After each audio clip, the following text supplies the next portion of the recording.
All right, so this is where things get a little bit more complicated because we're not just talking about elements, we're talking about polyatomic ions. So let's think about what polyatomic ions is going to mean for us. First of all, it's not an atom, right?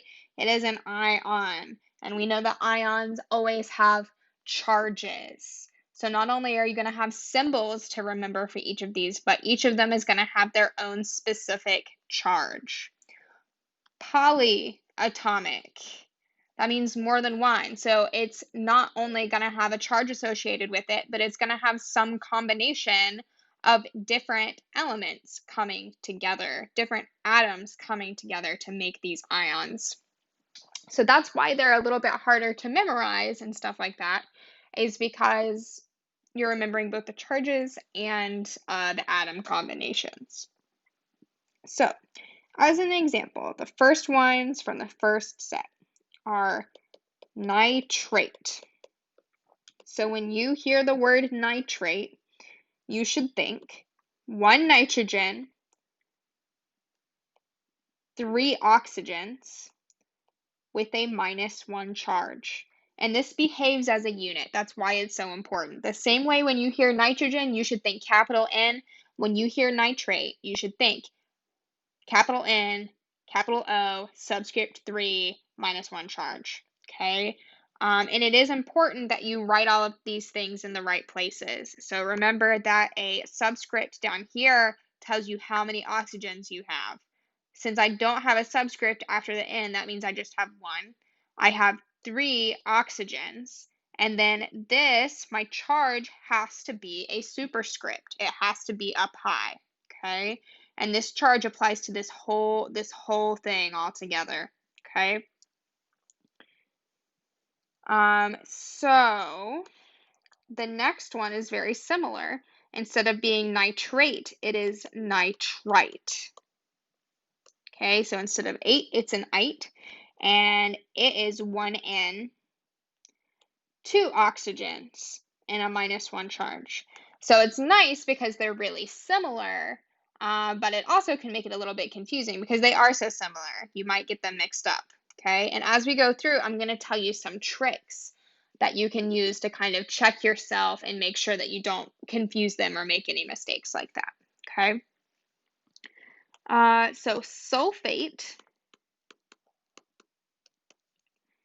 is a sulfur. You would think it would be 3 oxygens like nitrate was 3 oxygens, but it's not. It's 4. And instead of a -1 charge, it has a -2 charge. So a little bit weird. 1 sulfur, 4 oxygens, -2 charge.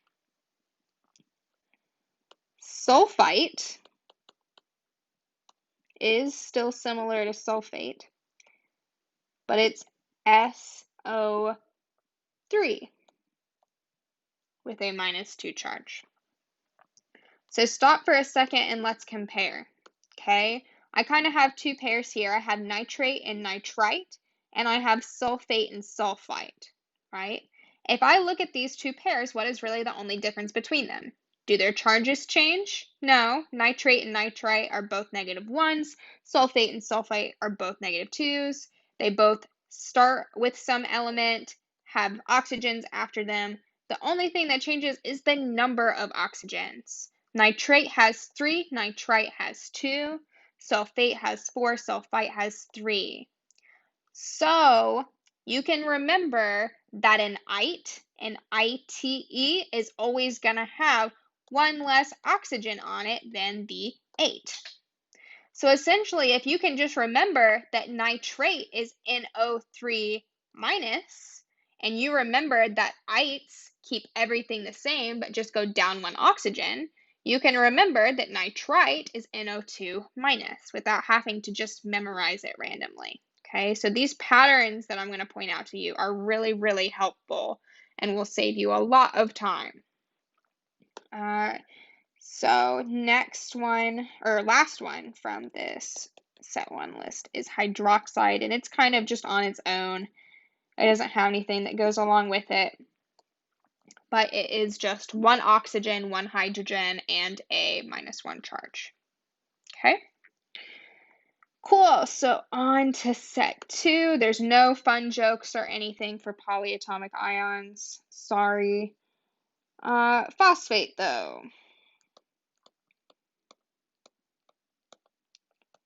Phosphate is phosphorus, 4 oxygens, and a -3 charge, PO4 -3. Then we're going to switch things up and do hydrogen phosphate.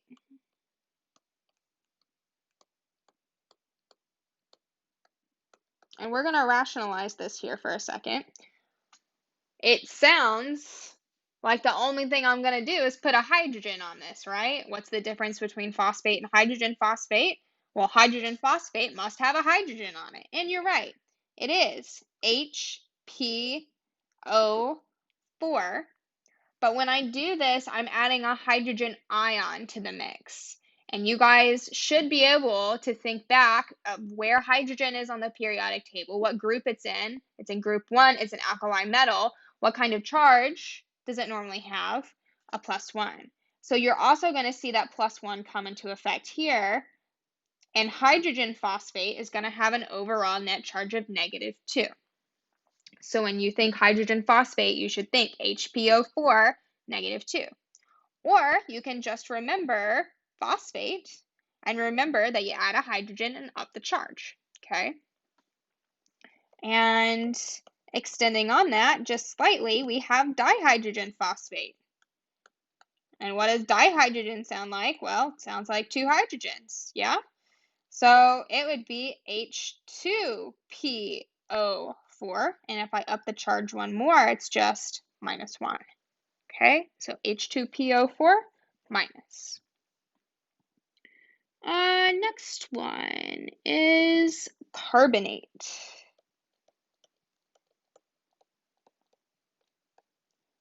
Carbonate is CO3 with a -2 charge. Okay, and hydrogen carbonate, also called bicarbonate. It could be written as either one. You should be able to pick up on both, but remember that there's hydrogen carbonate, but also called bicarbonate, okay? And it is what hydrogen carbonate sounds like. You add a hydrogen and up the charge, okay? So it would be HCO3 minus. Already done with set 2, okay? So we've got a lot, right? You can see why these would kind of warrant a memorization quiz more so than the elements did, right? But they are still important, and we're about to use them all the time. All the time, okay? All right.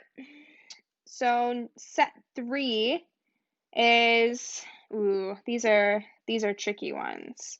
They're not tricky. It's just a lot of them. So there is hypochlorite.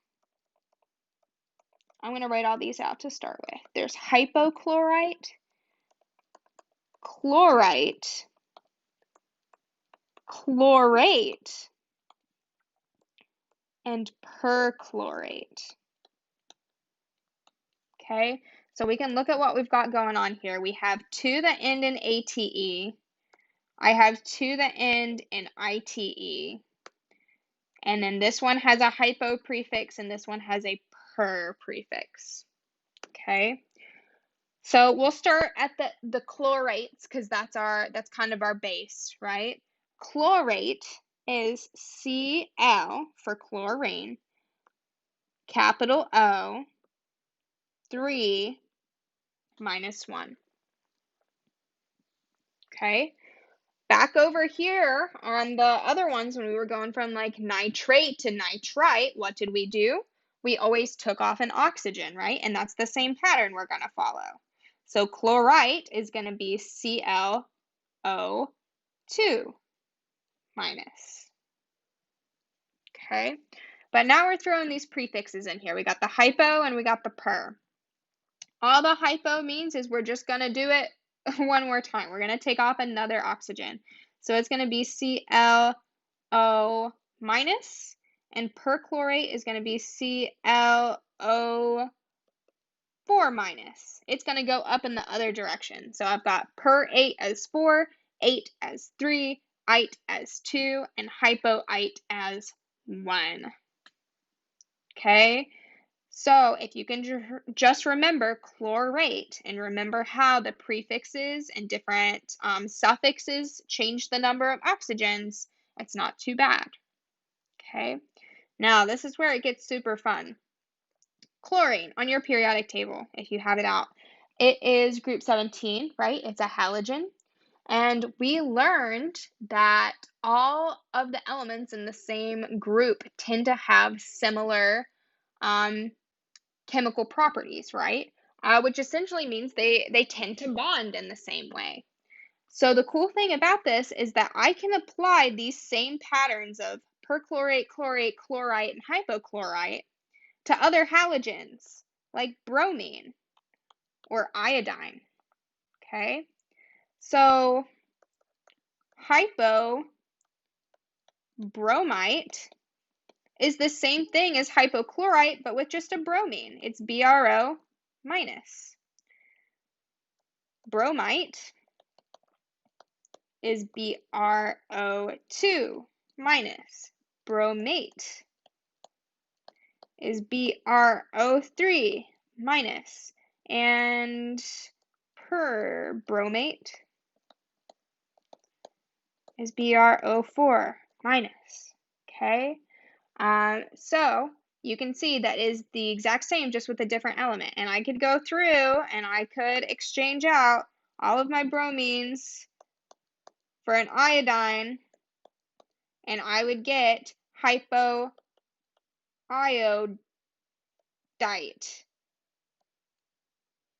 Iodite. Iodate. Periodate.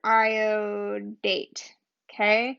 So, if you can remember this basic process for the chlorates, you can apply the same thing to the bromates and the iodates. Okay? So if you just remember one set, you know all of them. You just got to know, and the charges don't change. They're always -1s. The only thing that changes is the number of oxygens. And that is all of set 3. It's technically 12, but you really only have to remember 4, so it's kind of a nice one. Now I'm going to go ahead and stop this because I'm probably going to run out of time, and we'll do one more quick video.